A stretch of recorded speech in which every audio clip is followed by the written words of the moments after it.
That means you want to know what is your evidence. The part of the problem is that so much of the discussions are just people's opinions against each other. And the job of responsible journalism and academics is, okay, these are my opinions, but far more important, this is the evidence. You talk about climate change, or you talk about the invasion of Crimea. The key thing is not the opinions, it's show me the evidence. What makes you interesting in this country? I know it's a short visit, you're trying still to explore, to travel, to talk to the people, but what are you interested in Ukraine, particularly this? That now Ukraine is really one of the most interesting and important places in the world because it's in the forefront of the struggle for human freedom. Because it's in the forefront of the struggle for human freedom.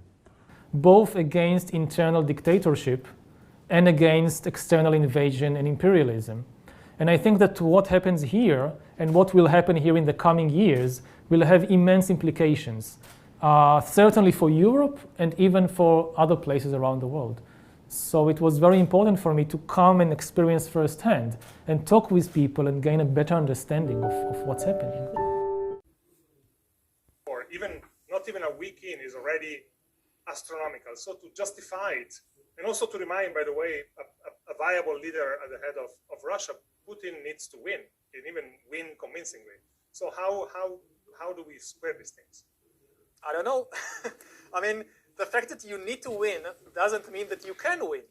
Lots of political leaders need to win, and sometimes they lose. He could stop the war, declare that he won, and say that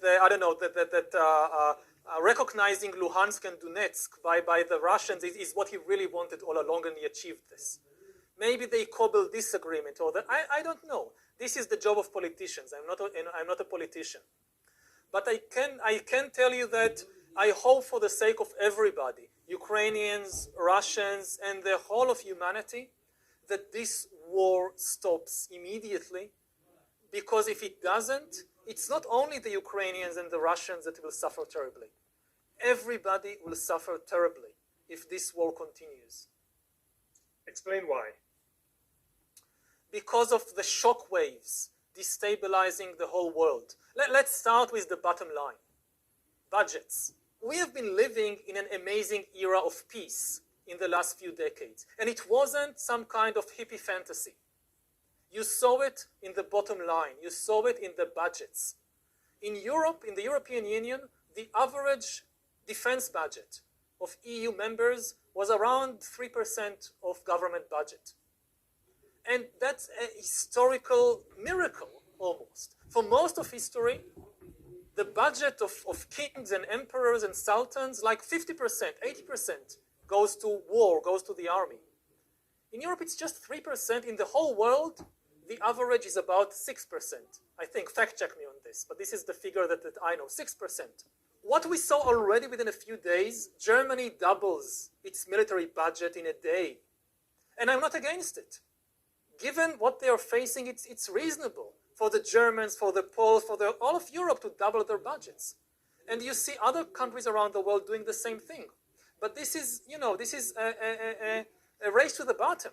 When they double their budgets, other countries look and feel insecure and double their budgets. So they have to double them again and triple them.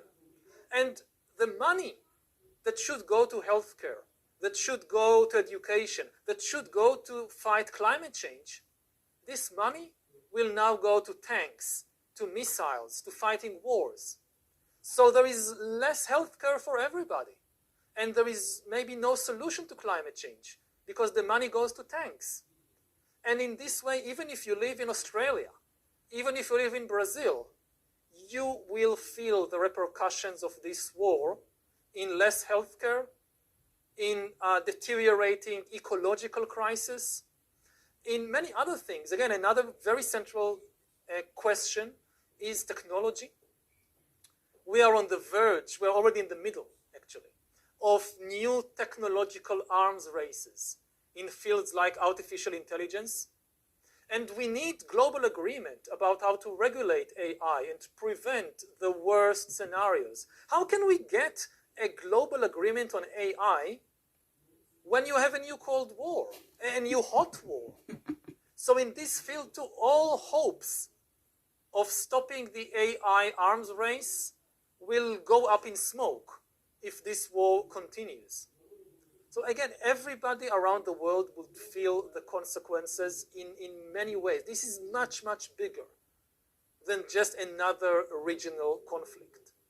If one of Putin's goals here is to divide Europe to weaken the transatlantic. So now, komentary lang sa ning iyang kang Yuval nga statement. Kanang balinaan na daw kuno sila sa middle. So si Putin is really a thorns from this plan.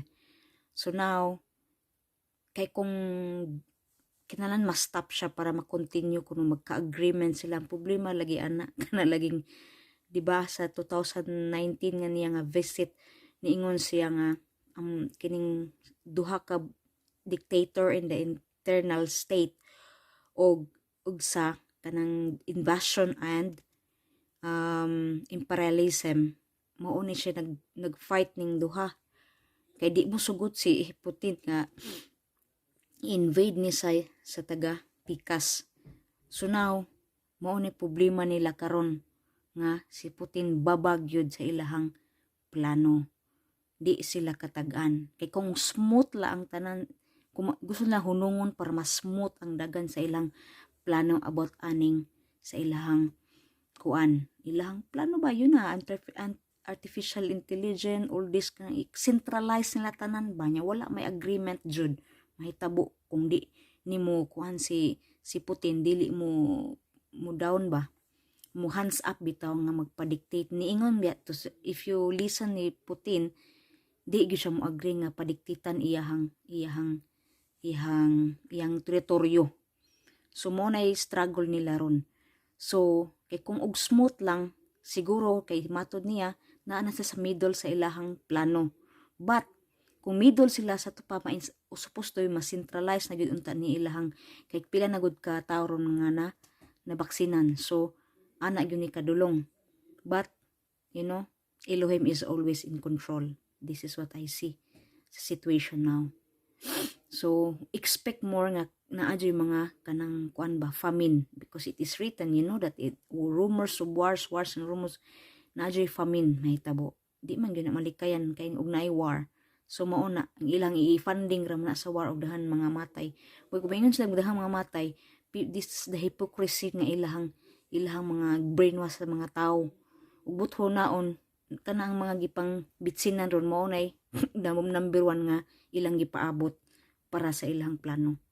But we will see kung asa sila kuto because we know we have the master in heaven, the master of the universe who control sa ilahang mga evil inclination.